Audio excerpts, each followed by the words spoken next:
Welcome to the Bible Forum. I'm Warren Sprouse. We're here every Sunday night from 8 until 10 p.m. Eastern. We look at life through a biblical lens. We try to solve all the world's problems in 2 hours or less. We've been doing this this is our 20th year. January 2000 is when this whole thing began. We've done it 2 hours. We've done it an hour. We've done it 2 hours, 3 hours. We even tried 4 one time. But that was too much on the throat. Back down to 3. But that was on the radio when we had commercials. So 3 hours, an hour was only 40 minutes. You had the commercials. Doing it from this studio, an hour's an hour. So we're down to 2 hours because after I go to church and I teach Sunday school and I lead congregational singing and I sing in the choir and then come back Sunday night and sit for another hour of choir practice and then lead the singing in the evening service. By the time I get to you, I pretty much had it for the day. Getting better. Have been sick and throat has been the issue, but it's leveling out. Anyway, what are the ups and downs in America morally? What are the issues? Well, we're looking at sex outside of marriage. That's very normal today. We're looking at recreational drugs. Seems to be an American rite of passage. We're looking at vulgar language. You know anybody that doesn't use it on occasion? Even religion. Oftentimes, mostly, falsely relabeled as Christianity. These are some of the issues that push at us. It's clear today that the battle has been lost. America is never going to return to righteousness and decency. And I can say that with confidence because I have been alive for the last 7 decades and I have watched this. Too many generations have grown up being taught that up is really down and down is really up. We've transgenders now, dressed in evil costumes, startling, grotesque costumes, reading stories of their evil to children in kindergarten, and the public school system is letting them do it.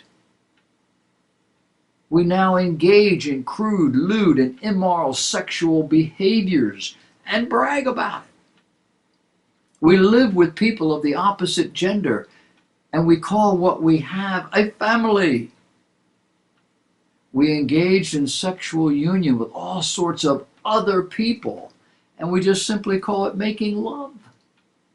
And then we excuse it as, well, it's just normal, right? We have children, but we refuse to train them up in the way they should go, choosing to let the state do it, or the neighborhood do it, or the television do it, or the phone thingies do it. And then we complain when it doesn't work. We let our children decide what they will eat, what they will wear, where they will go, and what they will do. And for the most part, we have no idea who they're playing with or who they're being influenced by. We pride ourselves on how far we've gotten on borrowed money. Money we probably will never repay. We lie with impunity and without guilt every single day. And we're robbing our children of hope with our own selfism corporately. We dress our little girls in suggestive clothing and then rail at the boys who leer at them or want to touch them. We routinely steal from our employers, claiming to be ill when we're just drunk or tired. Being late, leaving early, simply doing less than we're being paid to do. And then generally lying about the whole thing. We endanger other people with our vehicles simply by not maintaining them properly. Not putting our phones down when we're driving. driving these vehicles in unsafe ways, generally when we're in a hurry or when we suddenly see that the turn we need to make is over there and we're in the wrong lane, or the light is about to change and we got to hurry up and get there. We either avoid church or choose one that provides the best entertainment value. And then we wonder why things don't work the way they should. I call this insanity. It's a form of insanity justified and applauded by the majority of the world. You know, that segment of society that actually hates God. The God they don't know, but the God who stands for absolute right and wrong, immovable standards of morality. They don't like that. They hate anybody that stands for that. You do know you only have two choices, right? You either love God and you honor Him, or you hate God and you honor self. Today we have new objects of scorn, people who do not understand nor appreciate homosexuality as normal. We scorn such people. We scorn people who do not understand nor appreciate rude, crude behavior. We ridicule people who do not understand nor appreciate immoral behavior. People who routinely and openly lie, cheat, steal as though it's normal. People who view sexual promiscuity as dangerous, destructive, and immoral. They are scorned, ridiculed, marginalized. In our new world, we have very few taboos. We are free spirits, willing and able to be and to do whatever we wish. Except for one thing. We're not allowed to be a racist. We are shocked and grieved at displays of racism.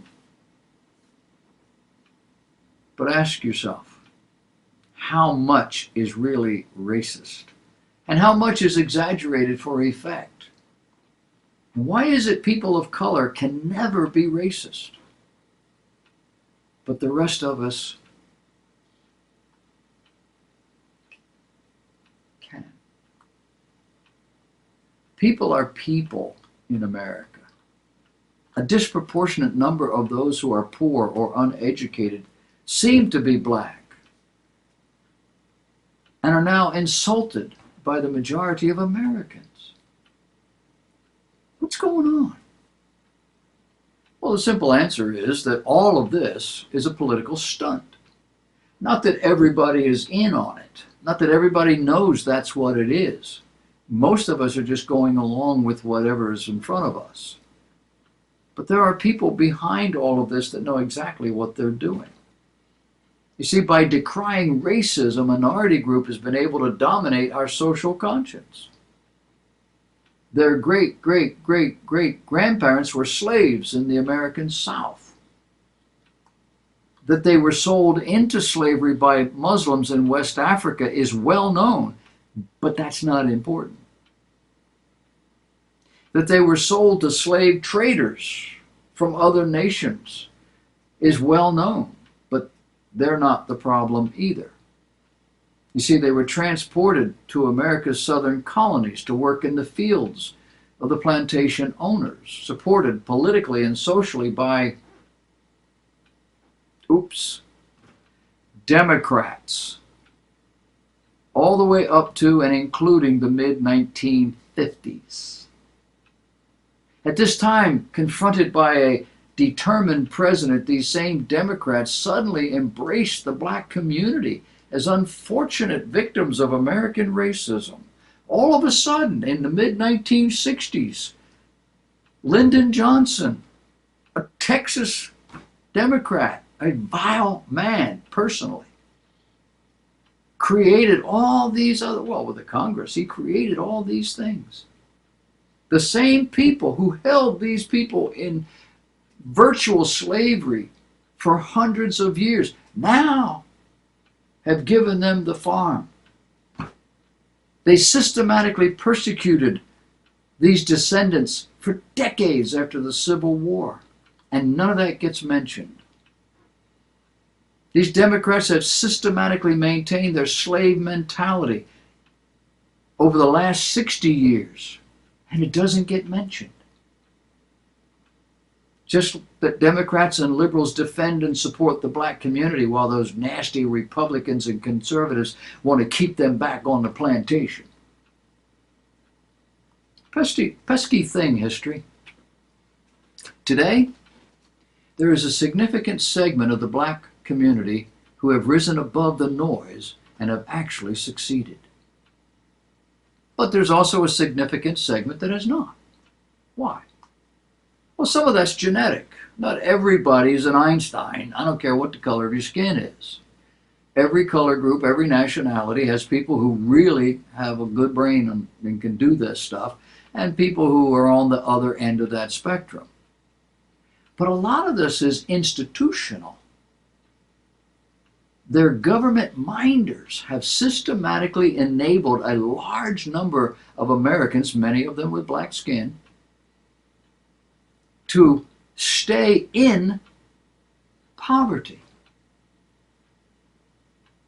Our government has worked to break up their family structure.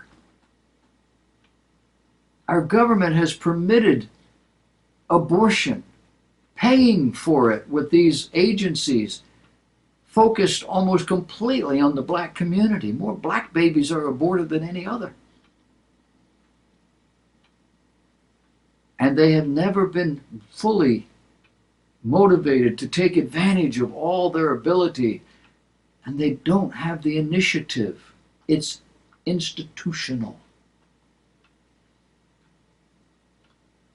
Welfare, abortion on demand, paid for by the government, and a host of social and economic advantages that most other people don't get. And just as a baby who never has to walk, many of these people are at a disadvantage in the marketplace.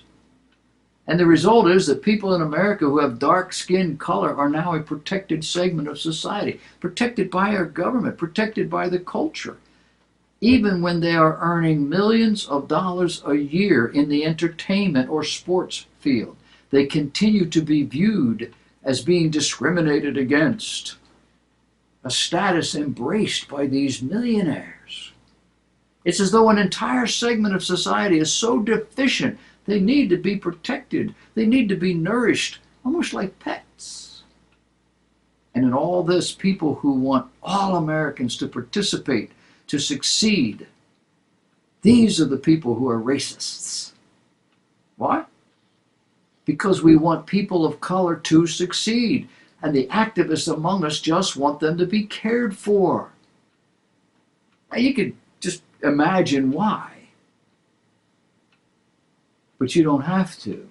We know why. Their skin color makes them easily identifiable as a people whose ancestors were slaves in this country. Lighter skinned people groups who have never been slaves by anyone, right? Wrong. People of all colors have been enslaved at one time or another, just not here. Muslims maintain slaves today. Most of them are called women. But we dare not accuse them of this on pain of death. They will find you. They will kill you. Jews have been enslaved many times for generations. Slavery is not unknown in China and Japan. At one time or another, Scandinavian, Indian, even British subjects have been enslaved. What's the difference? The difference is that America was established along more godly, decent lines, and it's our heresy that's being exploited. It's called institutional slavery today. But it wasn't institutional except in certain colonies. Our founders were not in favor of human slavery. Read your history. They tolerated it in the southern colonies to preserve the Union, while searching for ways to eliminate it. The record is clear. The political party that fought to keep it the same, or keep it going the way it's going, is the same one that's using it now as a weapon against the party that was instrumental of getting rid of it. This is how you know you're living in the last days, when right is wrong and up is really down, and the enemies of God are viewed as the heroes.